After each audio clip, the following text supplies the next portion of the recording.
Reporting from the Israel Today magazine newsroom. In Jerusalem, I'm Jonathan David.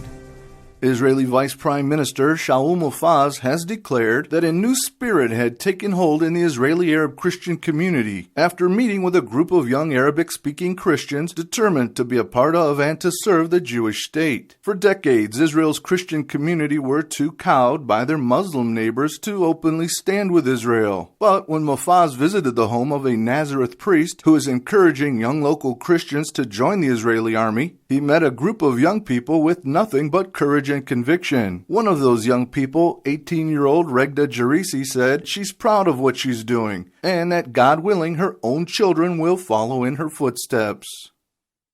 The United Nations recently marked World Refugee Day and once again largely glossed over the nearly 1 million Jewish refugees who fled Arab countries starting in 1948. While the UN has gone so far as to create a dedicated agency to promote the Palestinian refugee issue, it fails almost completely to acknowledge that an equal number of Jews were displaced by the Arab-Israeli wars. Of course, while Israel has successfully absorbed and fully integrated all of the Jewish refugees, the Arab states and even the Palestinian Authority continues to keep displaced Palestinians living in refugee status and refugee conditions to be used as a tool against Israel.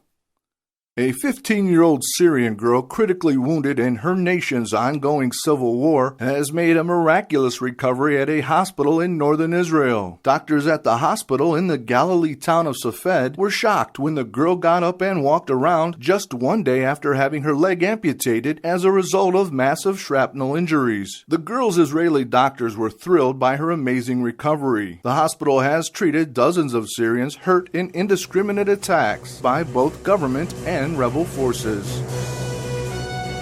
From Jerusalem, I'm Jonathan David. Stay informed, pray informed. Check out IsraelToday.com.